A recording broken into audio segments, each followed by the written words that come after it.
தமிழ்நாடே கேள்விப்பட்டிராத அதிரடி விலை குறைப்பு சூப்பர் சரவணா ஸ்டோர்ஸ். ஊடக அறத்தோடு செயல்பட்டு வரும் நியூஸ் ஃபோக்கஸ் தமிழ் சேனலை சப்ஸ்கிரைப் செய்து ஆதரியுங்கள்.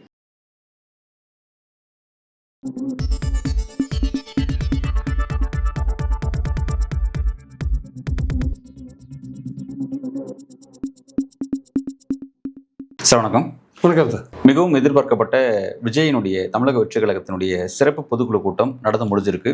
முக்கியமான பல்வேறு விஷயங்களை பேசியிருக்கிறாரு. கரூர் பிரச்சனை பற்றியெல்லாம் பேசியிருக்கிறாரு. அவர் ஓவராலாக பேசின விஷயங்களை தாண்டி ஸ்பெசிஃபிக்காக அவர் என்ன சொல்லியிருக்காருன்னா, 2026 தேர்தலில் தமிழக வெற்றி கழகத்தின் அவரோட தலைமையில் எலெக்ஷன் சந்திக்க போகிறாங்க. விஜய் தான் சிஎம் கேண்டிடேட் அப்படிங்கிறத அனௌன்ஸ் பண்ணிட்டாங்க. ரெண்டாவது, ஏற்கனவே சொன்ன மாதிரி தாவேகாவுக்கும் திமுகவுக்கும் மட்டும் தான் போட்டி அப்படிங்கிறத இன்னும் பட்டவர்த்தமாக போட்டு உடைச்சிருக்காங்க. இந்த டைமென்ஷன்ஸை எப்படி பார்க்குறீங்க சார்?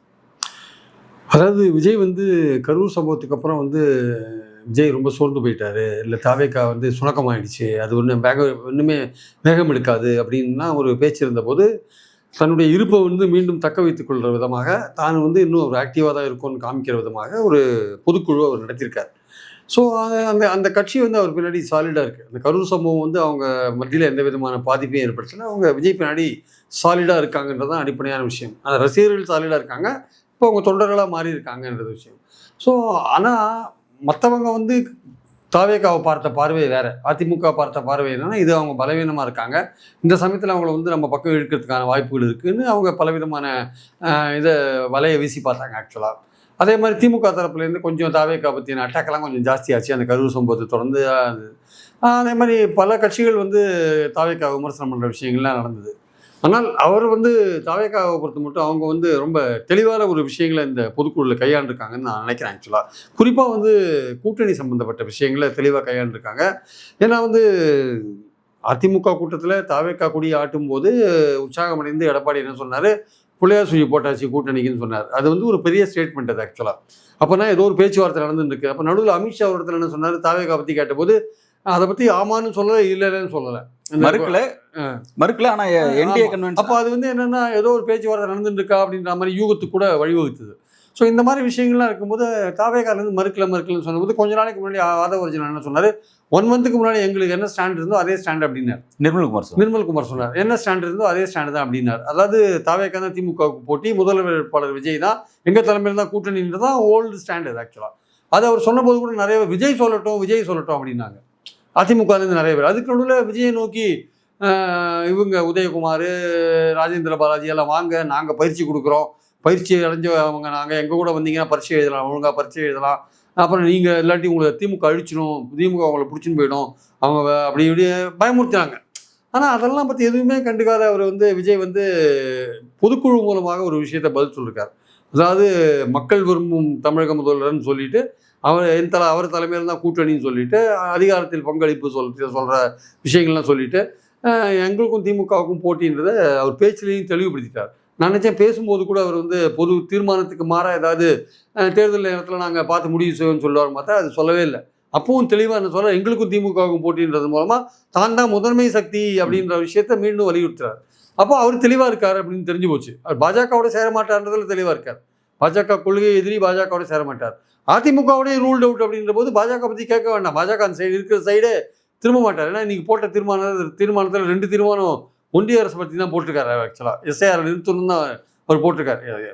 தேர்தல் கமிஷன் விஷயமா இருந்தால் கூட அதுவும் பாஜகவோட இது தானே, உந்துதலில் தானே எல்லாமே வருது ஆக்சுவலாக. ஸோ அதனால் அந்த பாயிண்ட் என்னென்னா ரொம்ப தெளிவாக சொல்லிட்டாரு, இனிமேல் கூட்டணி கிடையாது அப்படின்னு. தேர்தல் நேரத்தில் அவர் டிசைட் பண்ணுவாரா தெரியாது. ஆனால் அதிமுக இது நாள் வரையும் இந்த கரூர் சம்பவத்துக்கு அப்புறம் இதுதான் ஒரு வாய்ப்பு, தாவேக்கா பலவீனமாக இருக்குது, வலை போட்டு இழுக்கணும்னு போட்டு பல விஷயங்கள் பேசுகிறாங்க இல்லையா. பேசுறது மூலமாக அவங்க என்ன தொண்டர்களுக்கு நம்பிக்கை கொடுத்தாங்கன்னா, எப்படியும் தாவேக்கா நம்ம கூட்டணிக்கு வந்துடும், நம்ம வெற்றி நிச்சயம் அப்படின்ற ஒரு விஷயத்த திருப்பி இந்த தலைவர்கள் என்ன பண்ணுறாங்க, இந்த தொண்டர்களுக்கு கன்வே பண்ணினே இருந்தாங்க. தனிப்பட்ட முறையில் பேசும்போது கூட தாவேக்கா வந்துடும்பா, தலைவர் பேசிட்டு இருக்காருப்பா, தலைவரோட பையன் பேசிட்டு இருக்கான்ப்பா, தலைவரோட பையன் இருக்கார் மித்துன் அவர் பேசிட்டு இருக்காருப்பா, அதெல்லாம் அப்படிலாம் சொல்லி தான் அந்த மிடில் லெவல் லீடர்ஸு அவங்ககிட்டலாம் கன்வே பண்ணுறாங்க. நம்ம வெற்றி நிச்சயம், திமுக தோக்கடிச்சிடலாம், கவலைப்படாதீங்க அப்படின்னு நம்பிக்கை கொடுத்துட்டு வந்தாங்க. இன்றைக்கி என்ன ஆச்சுன்னா அது காத்திறங்கின பலூன் மாதிரி ஆயிடுச்சு. இன்னைக்கு விஜய் போட்டு உடைச்ச உடனே இப்போ அதிமுக நிர்வாகிகள் தொண்டர்களோட மன ரீதியாக அவங்க பலவீனம் ஆயிடும். இப்போ இன்னைக்கு கூட அதிமுக சைக்கலாஜிக்கலாக பலவீனம் ஆயிடும். இன்னைக்கு கூட அதிமுக மாவட்ட செயலாளர்கள் கூட்டத்தில் வந்து இபிஎஸ் என்ன சொல்லியிருக்கிறாருன்னா, கூட்டணி பற்றி யாரும் கவலைப்படாதீங்க, அதை நான் பார்த்துக்கிறேன், நம்ம நிர்வாகி யாரும் அதை பற்றி வெளியில் பொது வெளியில் பேசிக்க வேண்டாம், நீங்கள் அதை விட்டுருங்க, நான் பார்த்துக்கிறேன் அப்படின்ற மாதிரி நான் ஹோப் வந்து திரும்ப கொடுத்துருக்காரு.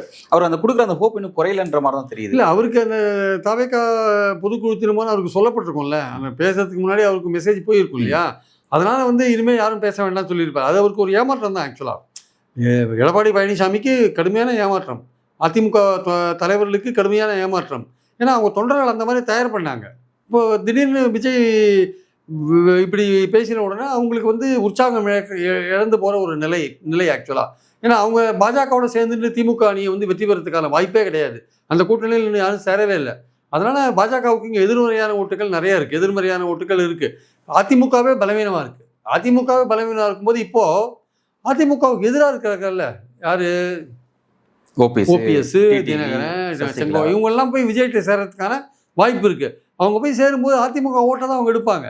அப்போ அதிமுக ஓட்டு எடுத்தால் வேற கட்சியை தான் ஜெயிக்குமே தவிர அதிமுக ஜெயிக்காது. அதிமுக ஓட்டு எடுத்து போயிட்டாங்க. அப்போது அது இன்னும் 2வது அடி. ஆக்சுவலாக சவுத்தில் இன்னும் கொஞ்சம் பலவீனப்படாது. ஆமாம், அது முதல் அடி வந்து மன ரீதியாக அதிமுக தொண்டர்கள் சோர்வடைவாங்க. வேலை செய்யறதுக்கு உற்சாகம் இருக்காது, போட்டி போடுறதுக்கே உற்சாகம் இருக்காது, நம்ம பாஜகவோட போய் சேர்ந்தால் வெற்றி பெற முடியாது அப்படின்னு அவங்க நினைப்பாங்க.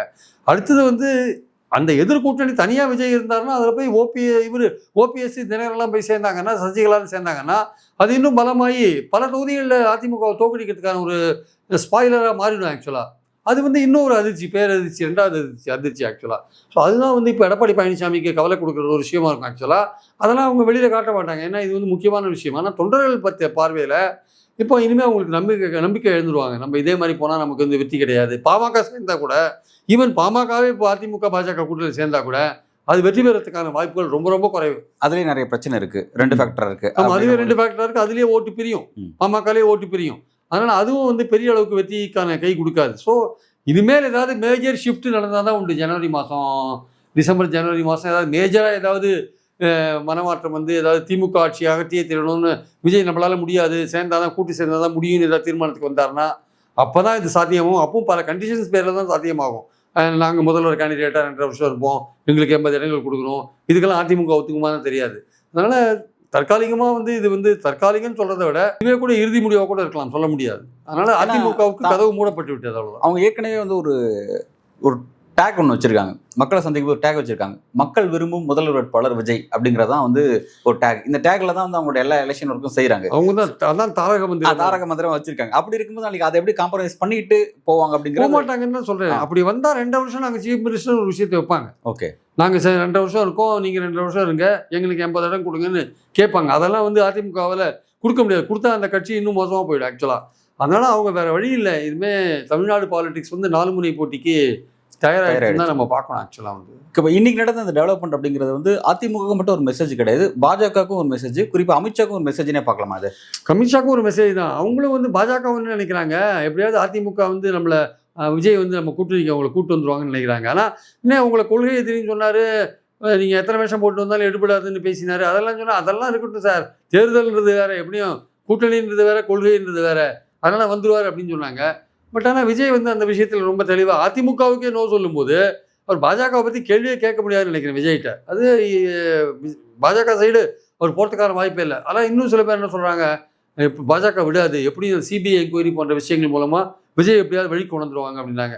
சிபிஐ என்கொயரியை வச்சு வழிக்கெல்லாம் கொண்டுறதுக்கான வாய்ப்பே இல்லை. அது இன்னும் பெரிய பயமுத்துற அளவுக்கான இது ஊழல் சம்மந்தப்பட்ட வழக்காக விசாரிக்கிறாங்க. ஒரு வழக்கு விசாரிக்கிறாங்க, அது வந்து எப்படி ஏற்பட்டது, விபத்தா சரியானு விசாரிக்கிறாங்க. அதுக்கு விஜய் தலைவர்ன்ற முறையில் போய் சாட்சி வேணாம் சொல்லலாமே தவிர அவரை வந்து நீங்கள் என்ன பண்ண முடியும்? அவரை நீங்கள் ஹராஸ் பண்ண ஆரம்பிச்சிங்கன்னா அவருக்கு இன்னும் வந்து செல்வாக்கு தான் ஏறுமே தவிர குறையாது. அதனால் அது இன்னும் என்ஃபோர்ஸ்மெண்ட்டுக்கே இப்போ நம்ம யாரும் பயப்பட மாட்டேன்றாங்க. சிபிஐக்கு ஏன் பயப்படப்படுறது? ரைட், இப்போ இடி பற்றி நான் பேச நினைக்கிறேன். வந்து இடையில வந்து என்னன்னா வந்து தாவக நிர்வாகிகள் சொல்லிட்டு இருந்தாங்க, கரூர் பிரச்சனையை தாண்டி நாங்கள் நிறைய பிரச்சனை எதிர்கொள்ள ஆரம்பிச்சிட்டோம்னு சொல்லிட்டு இருந்தாங்க. ஒருவேளை ரைடு போன்ற அச்சுறுத்தலாம் அவங்களுக்கு வருதா அப்படின்ற மாதிரியும் வெளியில் பேசப்பட்டிருந்த விஷயமா இருந்துச்சு. ஸோ வந்து அந்த மாதிரியான வாய்ப்புகள் எதுவுமே கிடையாதா? விசாரணை விட்டுருங்க, சிபிஐ விசாரணை விட்டுருங்க, ஐடி ரைடோ அல்லது இடி ரைடோ இது போன்ற விஷயங்கள் மூலமாக அவங்களை வளைக்க முடியாதா? இல்லை, இதெல்லாம் நடத்த மாட்டாங்க. பாஜக இதெல்லாம் நடத்த மாட்டாங்கன்னு நம்மளால் உறுதியாக சொல்ல முடியாது. அவங்க நடத்துவாங்க. அவங்க அரசியல் ரீதியாக அவங்களுக்கு லாபம் வரணும்னா எல்லாத்தையும் பண்ணுவாங்க. அவங்க பல மாநிலங்கள் அதெல்லாம் பண்ண தான் செய்கிறாங்க. ஆனால் இப்போ விஜய்கிட்ட பண்ணுறதுனால அவருக்கு இன்னும் செல்வாக்கு இது தேர்தல் நெருக்கத்தில் நீங்கள் பண்ணீங்கன்னா அவரை நீங்கள் ஹராஸ் பண்ணுறீங்கன்ற எண்ணம் வந்து அவருக்கு இன்னும் அனுதாபம் தான் அவருக்கு மேலே வருவே தவிர உங்களோட சேரணுன்ற எண்ணம் அவருக்கு வராது. அவருக்கு தான் அனுதாபம் சேர்ந்து இன்னும் ஆதரவு பெருகுமே தவிர நீங்கள் பழிவாங்குறீங்கன்ற எண்ணம் தான் வரும். இப்போ திமுகவை பற்றியே நீங்கள் எடுக்கிற விஷயமே அரசியல் ரீதியாக பழிவாங்குறீங்க. திமுக பல வருஷம் ஆளுங்கட்சியாக இருக்குது, அது ஊழல் பண்ணுறதுக்கான வாய்ப்புகள் இருக்குது அப்படின்னா கூட அதையே நீங்கள் வந்து நீங்கள் எஃப்ஐஆர் போடுங்கன்னு நீங்கள் சொல்லும்போது நீங்கள் ஏன் மற்ற ஸ்டேட்டில் நீங்கள் வந்து போட சொல்கிறீங்க, இது அரசியல் தானேன்னு கேட்குறாங்க இல்லையா? அதனால் அது எந்த விதமான அதிகாரத்துலையும் இல்லாத விஜய் கட்சி மேலே நீங்கள் அவர் சினிமா நடிகராக இருக்கிற ஒரே காரணத்தினால நீங்கள் இன்கம் டேக்ஸையோ இல்லை இடியோ ஏதோ ஒரு விஷயத்தில் பண பரிமாற்றம், சட்டவிரோத பண பரிமாற்றம்னு வந்தீங்கன்னா அது வந்து மக்கள்கிட்ட வந்து எடுபடாது. மக்கள் நினைப்பாங்க இது பழிவாங்கிற விஷயம்னு தெளிவாக தெரியும். இப்போ அனுதாபம் தான் சேரும் ஆக்சுவலாக அது இன்னும் அவங்களுக்கு அதிமுக பாஜக கூட்டணிக்கு பின்னடைவு தான் கொண்டு வரும் ஆக்சுவலாக. Right sir. இப்போ இந்த கரூர் இன்சிடென்ட்டுக்கு பிறகு விஜய் மீது நம்ம வந்து கார்னர் பண்ணோம்னா, விஜய் மீது கடுமையான நடவடிக்கை எடுத்தோம்னா அவர் அந்த அணிக்கு போயிடுவார், என்டி அணிக்கு போயிடுவார் அப்படிங்கிறனால டிஎம்கேயும் கொஞ்சம் வந்து சாஃப்ட் கார்னராக இருந்தாங்க. அந்த விஷயத்தில் வந்து ஒரு சாஃப்ட் டோன் எடுத்தாங்கிறத பார்த்தோம். இப்போ இந்த டைமென்ஷன் அப்படிங்கிறது இன்னைக்கு வந்து இந்த டைமென்ஷன் அப்படிங்கிறது ஒரு வகையில் டிஎம்கேக்கும் கெயின் தானா அப்படின்னு பார்க்கலாமா? ஏன்னா நான் 4 கார்னர் ஃபைட் அப்படின்னும் போது அவங்களுக்கும் கெயின் பார்க்கலாமா? அது பட் அவங்க எந்த எண்ணத்தில் இதை பண்ணாங்கன்னு தெரியாது. ஆனால் அந்த சமயத்தில் விஜய் வந்து எஃப்ஐஆரில் சேர்க்காம வழக்கில் அவர் இன்க்ளூட் பண்ணாமல் இருந்தது வந்து சரியான அணுகுமுறை கிடையாது. திமுக அதை பண்ணியிருக்கணும், அதையே அவங்க பண்ணலை ஆக்சுவலாக. அவங்க வந்து மதியம் என்ன பண்ணாங்க, ஆயுதவர்ஜனா பண்ணாங்க, அப்புறம் செந்தில்குமாரை பண்ணாங்க, ஒரு ஆனந்த பண்ணாங்க, புசி ஆனந்த பண்ணாங்க. அந்த இடத்துல விஜயும் வந்து எஃப்ஐஆரில் போட்டிருக்கணும் ஆக்சுவலாக, கட்சி தலைவர்ன்ற முறையில் போடலை. அது வந்து எல்லாருமே சொன்ன விஷயம் நீங்கள் சொல்கிற மாதிரி தான். ஒருவேளை அவருக்கு அனுதாபம் கூடிடும், ஹராஸ் பண்ணுறாங்கன்ற ஒரு எண்ணம் வரும். இதுக்கே ஹராஸ் பண்ணுற மாதிரி ஒரு எண்ணம் வரும்னு ஒரு அரசியல் கட்சி இந்த மாதிரி டீல் பண்ணும்போது நீங்கள் இடி சிபிஐ அம்சம்னா என்ன மாதிரி விளைவுகள் உண்டாகும்? ஓகே, அது விஜய் மேலே அது கம்ப்ளீட்டாக வந்து அவருக்கு இன்னும் அனுதாபம் தான் சேரும்.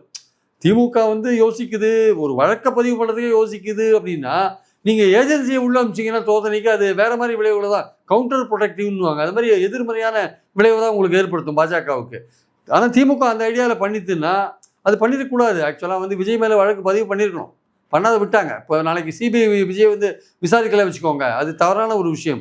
விஜயும் விசாரிக்கப்பட வேண்டியவர். ஏன்னா அவங்க தான் சதி போன்ற விஷயங்கள்லாம் அவங்க பேசுகிறாங்க. யார் ஆதவர்ஜனா மட்டும் பேசலை, விஜயும் போகிற போக்கில் அதெல்லாம் பேசுகிறாரு. அதனால் அவரையும் கூப்பிட்டு விசாரிக்கணும் ஆக்சுவலாக. வந்து அதுக்கு வந்து அவர் வழக்கில் இன்க்ளூட் பண்ணணும். அது இன்க்ளூட் பண்ணாததுக்கு காரணம் வந்து அவருக்கு அனுதாபம் வந்துட போகுது, இல்லை கைது பண்ணாததுக்கு காரணம் அவருக்கு அனுதாபம் வந்துட போகுது அப்படின்ற விஷயங்கள்லாம் இருந்தால் கூட அந்த மாதிரி முறையை வந்து ஸ்டாலின் கையாண்டக்கூடாது. அது வந்து அரசியல் ரீதியாக அவருக்கு இன்னைக்கு பலன் கொடுத்துருக்கான்னு நீங்கள் கேட்குறீங்க. அப்போ 4 முனை போட்டி அவர் தனியாக போட்டி போடுறது மூலமாக திமுகவுக்கு எதிரான வாக்குகள் பிரியுது இல்லையா? அது அவருக்கு அட்வான்டேஜ் தானே. ஒரு பாலிட்டிஷியன் பொலிட்டிக்கலாக தான் திங்க் பண்ணுவார். நீங்கள் சொல்கிற மாதிரி ஸ்டாலின் அந்த மாதிரி திங்க் பண்ணியிருக்க கூட செய்யலாம், இல்லைன்னு சொல்ல முடியாது. ஆனால் அவருடைய பாயிண்ட் என்னவா இருந்ததுன்னா, ஒரு கட்சியின் தலைவர் வந்து ஒரு தொண்டர்கள் இது மாதிரி சாகிறது விரும்ப மாட்டாங்கன்னு ஸ்டாலின் சொன்னார். அதை வந்து ஒரு யோசிச்சிருப்பாரோன்னு நான் நினைக்கிறேன் ஆக்சுவலாக. இல்லை சார், நம்ம வந்து லாஸ்ட் டைம் வந்து அந்த சர்வே பற்றி பேசியிருந்தோம், டிஎம்கேவோட இந்த இன்டர்னல் சர்வே பற்றி பேசியிருந்தோம். விஜய்க்கு 23% சொல்லி அதை சர்வே சொல்லியிருந்தது, அது தனியாக போட்டியிடுவது மட்டும்தான் அப்படின்ற மாதிரி இருந்துச்சு. இப்போ இன்னைக்கு கூட வந்து அந்த கூட்டத்தில் வந்து பொதுக்குழு கூட்டத்தில் ஆதவர்ஜனா 26% எங்களுக்கு வந்துருச்சுன்னு சொல்லி பேசிட்டு இருக்காரு. ஸோ வந்து இப்போ அதெல்லாம் வந்து என்னன்னா வந்து இப்போ ஒரு வகையில் வந்து டிஎம்கே ப்ளஸ்ஸாக அமைதா இது இதெல்லாமே வந்து அது விஜயோடைய கிராஃப் ஏற ஏற அதிமுக பாஜக பின்னாடி போயிட்டே இருக்கும். அது பின்னாடி போகும். டிஎம்கே கெயின் தானா அல்லது டிஎம்கேக்கும் சரிவு இருக்கு? டிஎம்கேக்கு எப்போ பிரச்சனை வரும்னா, திமுக எதிர்ப்பு ஓட்டுகள் தான் அதிமுக விஜய்னு பிரியும், சீமானு பிரியும். சீமானுக்கும் இது அடிவாங்க ஆக்சுவலாக.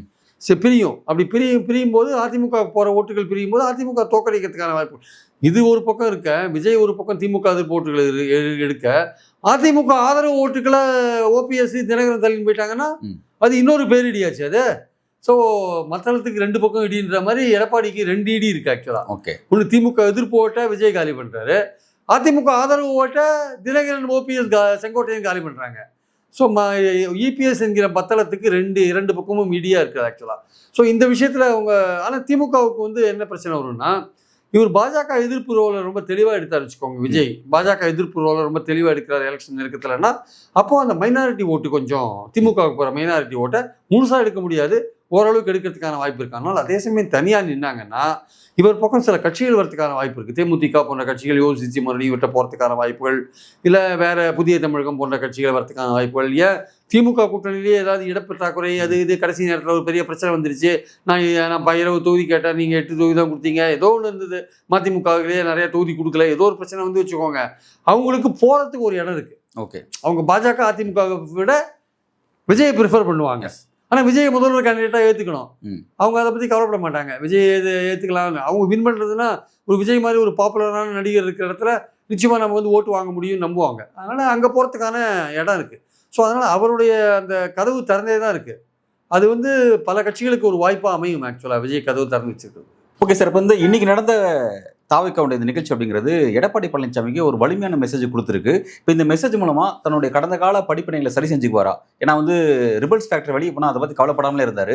இப்போ வந்து அதெல்லாம் சரி பண்ணுற இடத்துக்கு நகருவாரா அல்லது இதே பேட்டர்ல போட்டோம் அப்படின்னு வெயிட் பண்ணுவார்? எப்படி பார்க்கலாம்? அதாவது அவர் சரி பண்ணுற இடத்துல நகரணுன்றது தான் அதிமுக தொண்டர்களோட எதிர்பார்ப்பு. கட்சியை வலிமைப்படுத்தணும்னு அவர் என்ன நினைக்கிறாரு, தன்னால் முடியாததை தன்னால் முடியும்னு நினச்சி மற்றவங்களையும் நம்ப வைக்க பார்க்குறாரு. செங்கோட்டையன் சொன்ன மாதிரி அவரால் முடியாது, இதே கூட்டணியோட திமுக அணியை தோற்கடிக்க முடியாது, இதே அதிமுக வலிவிழுந்து போன அதிமுகனால திமுகவை தோற்கடிக்க வைக்க முடியாது.